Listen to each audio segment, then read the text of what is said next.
بسم اللہ الرحمن الرحیم۔ السلام علیکم دوستو، میں فہیم عباس آپ سب کو خوش آمدید کہتا ہوں نیوز کیفے میں، اور امید کرتا ہوں کہ آپ سب خیریت سے ہیں اور آج کے دن کا ایک اچھا سا آغاز کر چکے ہیں۔ آج ہم نے اپنے پروگرام کے لیے جس موضوع کا انتخاب کیا ہے، اس موضوع پہ ہماری اکثر اوقات آج کل اس پہ بات ہوتی رہتی ہے، اور ہم کبھی کبھی تو بحث کی حد تک بھی پہنچ جاتے ہیں، اور بہت سارے یہ میں بات کر رہا ہوں جو سیاسی صورتحال ہے، موجودہ سیاسی صورتحال، تو اس کے اوپر ہم بات کرتے کرتے کبھی کبھی بحث بھی کرتے ہیں، اور بحث کرتے کرتے کبھی کبھی ایک دوسرے کا گریبان بھی پکڑ لیتے ہیں۔ شاید ہمارے پاس جو ہے وہ کچھ چیزیں، کچھ نظریے جو ہیں وہ اس طرح کلیئر نہیں ہوتے، اور یا ہمارے اندر اتنا ٹیمپرامنٹ نہیں ہوتا ہے۔ اکثر جگہوں پہ یہ بھی لکھا ہوتا ہے کہ یہاں پہ سیاسی گفتگو سے پرہیز کریں، وہ اسی لیے لکھتے ہیں کہ کیونکہ کچھ لوگوں کے اندر برداشت نہیں ہوتی ہے، مگر ہمارے پاس جو مہمان موجود ہیں ان میں بالکل برداشت موجود ہے، اور یہاں آج میں ان سے کہوں گا کہ آپ سیاسی گفتگو کریں، اور آپ دوستوں سے بھی جو سیاست کے حوالے سے کچھ جاننا چاہتے ہیں، کچھ سوال کرنا چاہتے ہیں، کچھ کہنا چاہتے ہیں، آپ اس حوالے سے کہہ سکتے ہیں۔ جیسا کہ آپ جانتے ہیں کہ پاکستان کی جب حکومتیں آئی ہیں، جتنے بھی سیاستدان وہ آئے ہیں، انہوں نے آنے سے پہلے ایک ہی نعرہ لگایا ہے کہ ہم پاکستان کی معیشت کو مضبوط بنائیں گے، ہم پاکستان کو یہ کر دیں گے، وہ کر دیں گے، آپ لوگ خوش ہو جائیں گے، جنت بنا دیں گے۔ مگر جیسے جیسے حکومتیں آتی گئیں اور اس کے بعد وہ باتیں اور وہ دعوے دھرے کے دھرے ہی رہتے گئے۔ اس وقت بھی ہماری حکومت سے جو پاکستان تحریک انصاف کی حکومت جب اقتدار میں آئی تو لوگوں کو ان پہ بھروسہ پہلے سے زیادہ تھا کہ ان کے آنے سے بہت سارے حالات اب بہتر ہو جائیں گے، اور دکھ ہمیشہ تب بھی ہوتا ہے، تکلیف ہمیشہ تب بھی پہنچتی ہے جب بھروسہ زیادہ ہو جاتا ہے۔ تو آج لوگوں سے آج اپنے مہمانوں سے یہی بات کریں گے کہ کیا بھروسہ ٹوٹ چکا ہے، یا اپنے اندر کچھ مثبت سوچ اور پازیٹیوٹی وہ بھی ہمیں رکھنی ہے، تاکہ ہم حالات کو، جو اگر حکومت کوششیں کر رہی ہیں تو ہم ساری عوام حکومت کی طاقت بن کے ان حالات سے لڑیں، یا پھر ہم حکومت کی اور وہ جو کرسی جو ہے وہ ہلانے کے لیے، اور انہیں صرف تنگ کرنے کے لیے اور صرف تنقید ہی کرنے کے لیے ہم اپنی کوششیں جاری رکھیں، اور ایک ذمہ دار شہری ہونے کا ثبوت نہ دیں۔ میرے ساتھ مہمانوں میں موجود ہیں، اینکر پرسن ہیں اور تجزیہ کار ہیں جناب ندیم مولوی صاحب، میں ان کو خوش آمدید کہتا ہوں۔ السلام علیکم، کیسے ہیں آپ بھائی؟ وعلیکم السلام، thank you very much Fahim, آپ نے بلایا مجھے۔ آپ کا بے حد شکریہ، آپ تشریف لائے۔ آج آپ بڑے مصروف تھے، آج تشریف لائے ہیں آپ۔ آج میرا خیال 14 فروری ہے، اس وجہ سے چلیں 14 فروری کی بات کرتے ہیں، پھر ہم آتے ہیں بڑا سنجیدہ گفتگو کی طرف۔ 14 فروری لوگ کہتے ہیں پیار کا دن ہے، تو اپنے پیار کو اس طرح کریں کہ ایک پودا لگائیں، وہ پیار کا پودا ہوگا، اور دونوں پیار کرنے والوں سے کہے کہ اس پودے کو سنبھالیں۔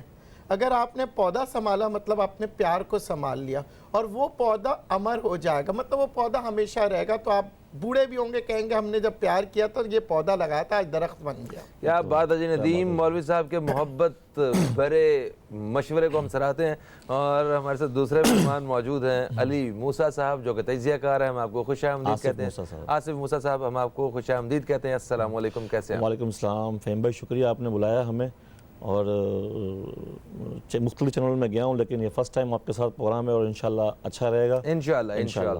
اچھا ندیم صاحب، یہ بتائیے کہ اس وقت جو سیاست کی جو صورتحال چل رہی ہے، تقریباً سب ہی تنقید کر رہے ہیں، اسپیشلی وہ قرضے کے حوالے سے کر رہے ہیں۔ انہوں نے بڑے سیدھے الفاظ میں یہ کہا تھا کہ ہم قرضہ نہیں لیں گے، اور بڑی بڑی باتیں بھی کی تھیں۔